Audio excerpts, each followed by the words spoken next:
नगमाना साहिबा, पाकिस्तान ने बहुत सी एफर्ट्स की हैं और जब जब पाकिस्तान एफर्ट्स करता है तो उसके बाद कुछ उम्मीद पैदा हो जाती है कि मुआहिदा हो सकता है, डील हो सकती है या फिर एमओयू पर दस्तखत हो सकते हैं। अब एक मुख्तसर खामोशी के बाद पाकिस्तान ने दोबारा जो है सिफारती कोशिशें तेज़ की हैं। वज़ीर दाखिला मोहसिन नकवी के इस दौरे को, एक जो इसके बाद इससे पहले भी उन्होंने 2-3 दौरे किए हैं, इस दौरे को कितना इंपॉर्टेंट समझती हैं और आपको लगता है कोई डेडलॉक अब भी बरकरार है या बहुत सी चीज़ें हल हो चुकी हैं?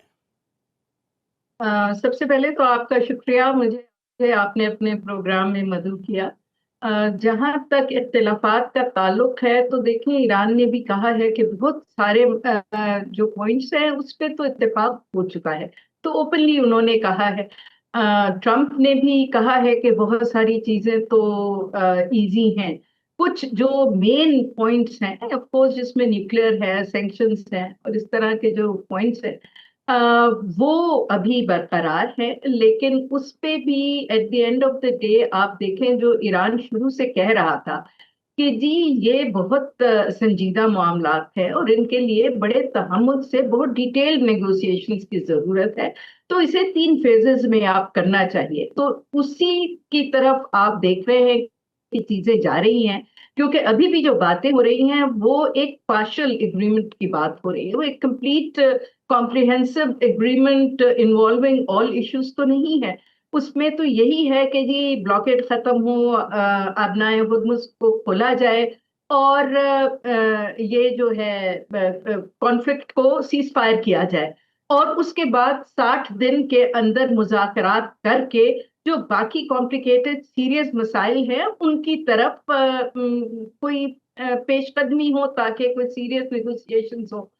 तो अब जाहिर सी बात है कि उसमें दोनों तरफ से एक जल्दी भी है और एक ये भी है कि भाई फेस सेविंग का भी एलिमेंट है। और मेरे ख्याल से इस वक्त ज्यादा जल्दी अमेरिका को है और प्रेसिडेंट ट्रंप को है, क्योंकि ईरान तो ऑलरेडी ये जंग बेसिकली जीत चुका है।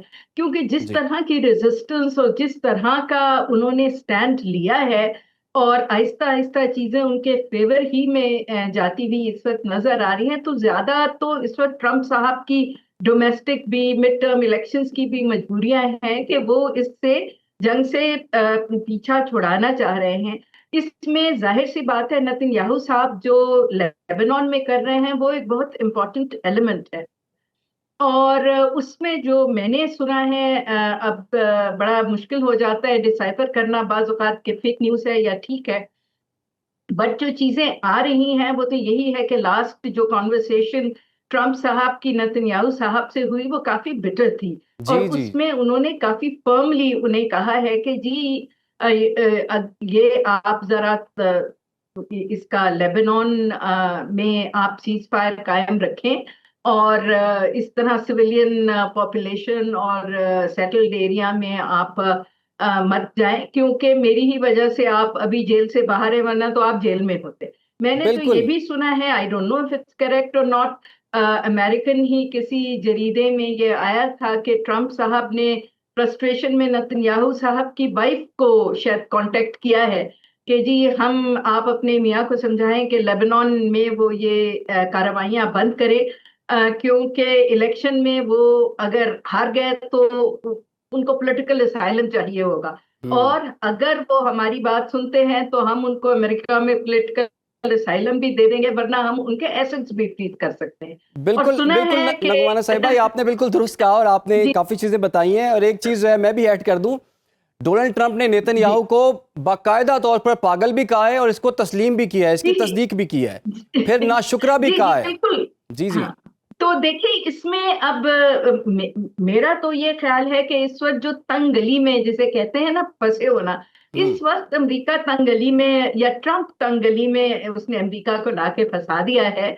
और ये थोड़ी सी ब्रिंकमैनशिप तो चलती रहेगी, लेकिन I could be totally wrong saying this with you my dear friend, and he would be able to naturally maybe shed more light on the military जी। aspect of it. But I think कि ये थोड़ी बहुत brinkmanship चलेगी. It ठीक, was a very very difficult war and they are in a very difficult negotiation. बिल्कुल, तो ये एकदम से तो कोई हर चीज टांजी जानी नहीं हो जाएगी और कोई एग्रीमेंट साइन नहीं हो जाएगा. वो आखिरी मिनट तक, जब तक ये पार्शियल एग्रीमेंट साइन नहीं होता, दोनों तरफ ठीक। से वो अपना थोड़ा बहुत वो दिखाते रहेंगे. आपके ख्याल में कुछ पेचीदगियां अभी तक आउटराइट मौजूद वॉर हैं मेरे और लिए मुझे नहीं लगती. ठीक है, outright war I don't think कि उस राइट। लेवल की जैसे हमने देखी है, आई डोंट थिंक कि वो दोनों में से कोई अफोर्ड कर सकता है या खित्ते में कोई अफोर्ड कर सकता है. बिल्कुल, बिल्कुल आपने अहम नुकात उठाए हैं। नगमाना हाशमी साहिबा, आपको पता है कि सुप्रीम लीडर की अभी तक किसी से कोई मुलाकात नहीं हुई और वो मंजर आम पर भी नहीं आए, लेकिन ईरानी मीडिया रिपोर्ट कर रहा है कि वज़ीर दाखिला मोहसिन नकवी की सुप्रीम लीडर से मुलाकात का इम्कान है। ये कितना बड़ा इसको वाक़या हम समझें, और क्या कह सकते हैं कि मुलाकात हो भी जाएगी और उसके बाद कुछ मामलात अब तय होने की तरफ आएंगे? जी, अगर ऐलान हुआ है और ये बात कही गई है कि वो सुप्रीम लीडर को मिलेंगे, तो डेफिनेटली वो फाइनलाइज हुई होगी और वो नेचुरली मिलेंगे. और ये आई थिंक बहुत इम्पोर्टेंट होगा कि खुद सुप्रीम लीडर से कोई डिसीजन फाइनल लिया जाए कि किस तरफ जाना चाहिए, क्योंकि आपको याद है कि पिछले हफ्ते 10 दिन ही की बात है कि सुप्रीम लीडर का बयान आया था और उन्होंने एक फैसला दे दिया था कि किसी भी कीमत पे ये यूरेनियम जो है, ये इसको क्या कहते हैं, एनरिच्ड यूरेनियम, ये ईरान से बाहर नहीं जाएगा. जी, तो I think that was a very big indication कि जी ये आप बात हम करेंगे, but this is our ultimate point और ये हमारी रेड लाइन है. और अब इस मौके पे फाइनली अगर मुलाकात, वो हम मीडिएटर हैं, ऑफिशियल मीडिएटर हम ही हैं, तो अगर हमारे नुमाइंदे से मुलाकात होती है तो I could be totally wrong, but I feel कि ये इस बात की इंडिकेशन है कि जो बाकी लेवल के लीडर्स हैं, they have arrived at a certain consensus कि हम इस तरीके से आगे चलेंगे, जी, and they now need the approval of the supreme leader. तो वो एज मीडिएटर हमें प्रोबेबली उनसे इसलिए मिला रहे हैं कि जी फाइनल जो ईरान का पॉइंट ऑफ व्यू है, जिसके ऊपर ये डील साइन हो सकती है, वो direct from the horses mouth ठीक। अगर हो जाए और वो मैसेज फिर अमेरिका को पहुंचा दिया जाए, तो वो सबसे ज्यादा नेचुरली उसकी वैल्यू भी होगी, क्रेडिबिलिटी भी होगी. और अगर वो पॉजिटिव मैसेज है और अमन की तरफ जाता है, और कंसिडरिंग दोनों साइडों को कुछ ना कुछ तो कंसीड करना पड़ता है ना, इट्स नॉट पॉसिबल कि कुछ भी आप ना कंसीड करें, तो शायद वो एक बहुत क्लियर पोजीशन फिर ईरान की from the highest possible leadership अगर आ गई, तो चीजों में बहुत क्लैरिटी है. ठीक, नगमाना साहिब, आप कुछ क्लोजिंग कमेंट देना चाह रही हैं?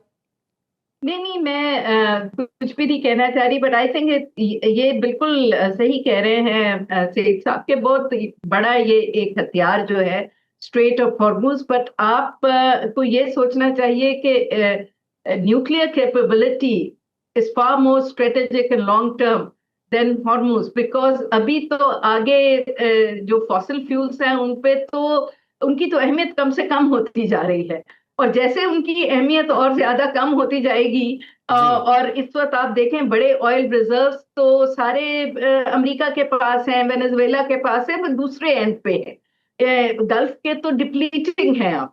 तो सही। I think long term capability nuclear को ये समझना कि वो शायद स्ट्रेट ऑफ हॉर्मुज उसको रिप्लेस कर सकती है, I think I could be wrong, but I ठीक, डोंट थिंक कि वो पॉसिबल है. ठीक है जी।